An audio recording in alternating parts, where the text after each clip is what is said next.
We begin this news hour with a shock election result in Romania. A brand new pro-Russian, anti-EU presidential candidate, Georgescu, has upended Romania's political scene by scoring the highest tally of votes in the first round of the Eastern European country's presidential election. To many, Mr. Georgescu appears to have come out of nowhere. He doesn't have the backing of a political party, and he doesn't appear to have a solid platform. What he does have is a strong following on social media. Known by some as the TikTok candidate, the 62-year-old launched a hugely popular social media campaign days before the vote, calling for an end to aid for Ukraine. Since winning the first round of the vote, he said the result is an awakening for the Romanian people.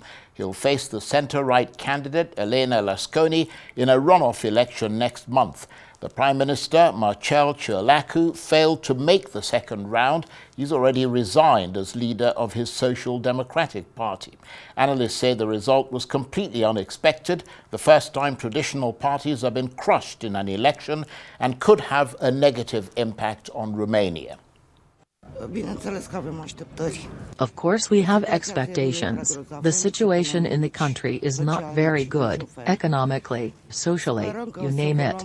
We hope measures will be taken so that in a near future things will get better for this country.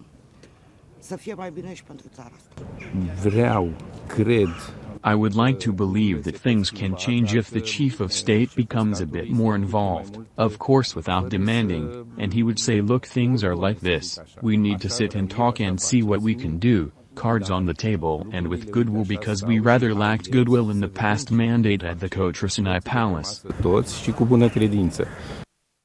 And we'll have assessment of that development in a moment. But first, the Foreign Office in London is investigating reports that Russian forces have captured a former British soldier fighting for Ukraine.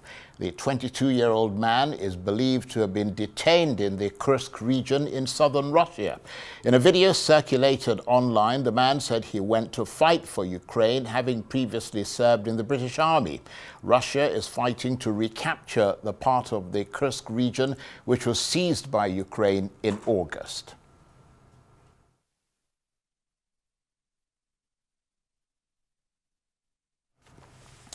Well, for more on these stories, I'm joined now on the line from London by the European Affairs analyst, Dr. Marek Laskiewicz. Good to see you, Dr. Laskiewicz. Let's start with Romania. How mammoth a surprise is Georgescu's victory?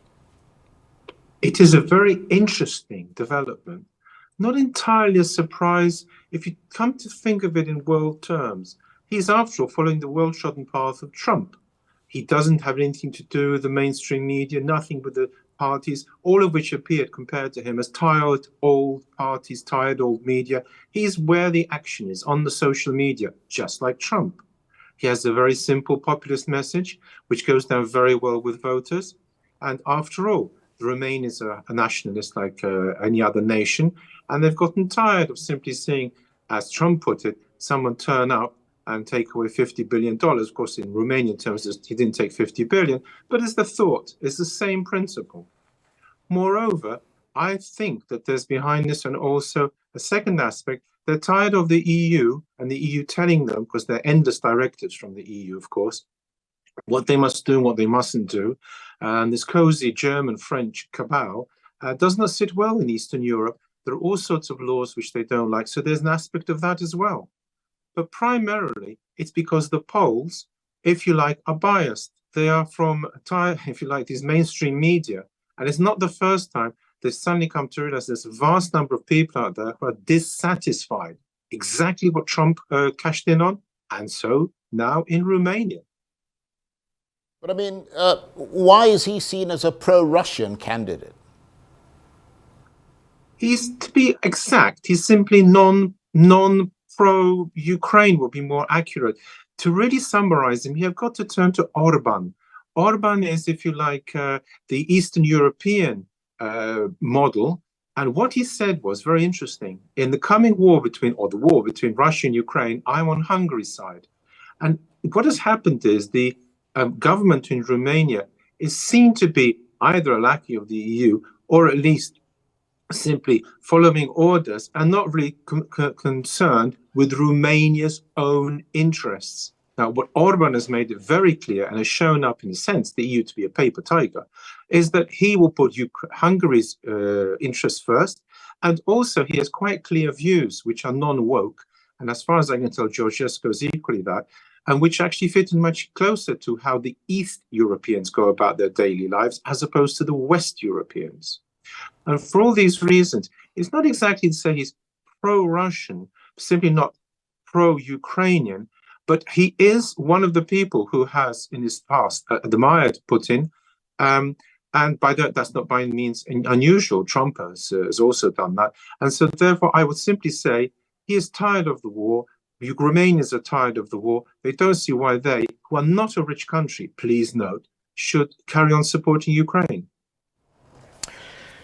Very interesting, and particularly more so, as you suggested there, that he thinks globalization and the European Union have sidelined national interest. And we understand that social media has played a key role in Mr. Georgescu's campaign. He's combined a simple and clear message with the algorithm very cleverly, apparently, on social media. And he did it by bringing some very tech-savvy people into his team, apparently. Oh, yes. Again, you just have to look at Trump in the sense of how tech-savvy he is. And he certainly learned one thing from Trump: social media are the way forward. Newspapers, they're tired things in comparison to the glitz of a social media, which can be fun, can be very clear messaging. The point about, because you know, social media is that you should put everything across in 30 seconds, otherwise forget it. And he's very good at that. Secondly, his messages, I repeat, a nationalistic one. And he does feel, and he's by no means the only one in the whole of the EU, that somehow this great EU doesn't really reflect the interests of the member nations. And of course, we have seen the same phenomenon in France, but in Eastern Europe, it is even stronger because they really do not support many of the West European views, for example, woke views, to give one example.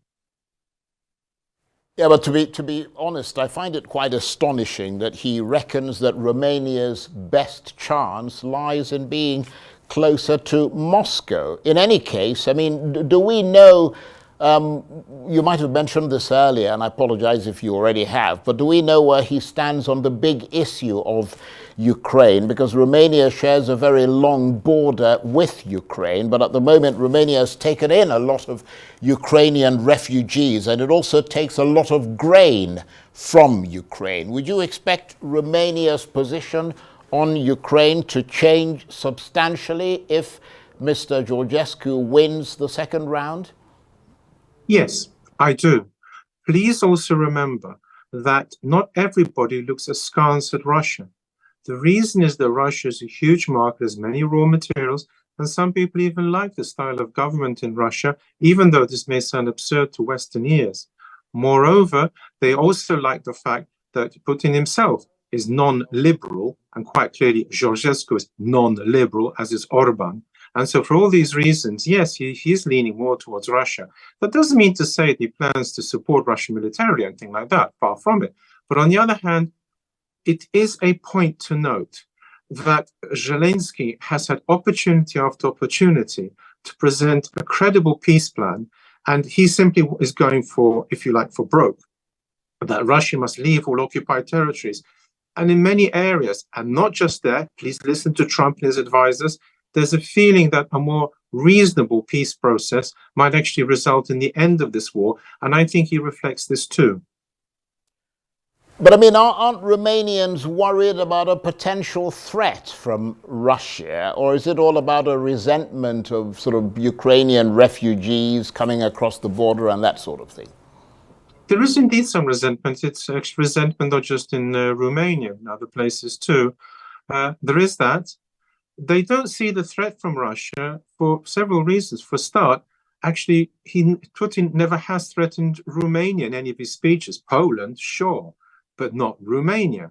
Moreover, not everybody remembers everything about Kurdistan, especially after all these years, as entirely negative.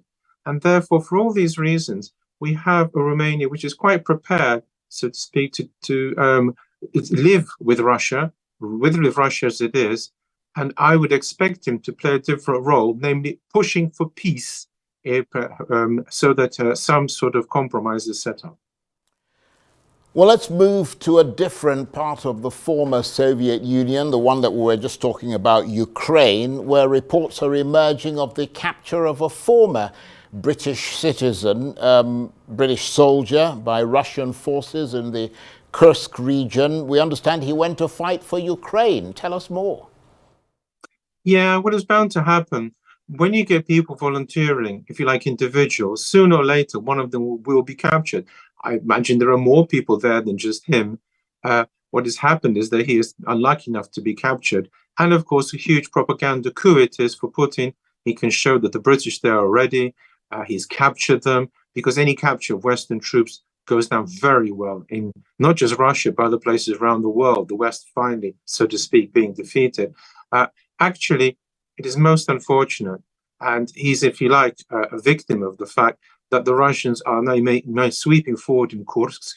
They have at least 40% of the former territory that Ukraine occupied briefly now under control, and it looks likely they'll be able to sweep the rest of it.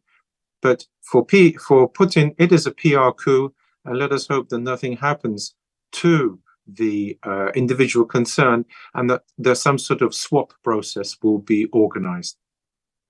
And as you said, in terms of background, Russia is fighting to recapture part of that Kursk region that was seized by Ukraine in August. Dr. Laskiewicz, thank you very much indeed. Dr. Marek Laskiewicz is a European affairs analyst who was talking to me on the line from London.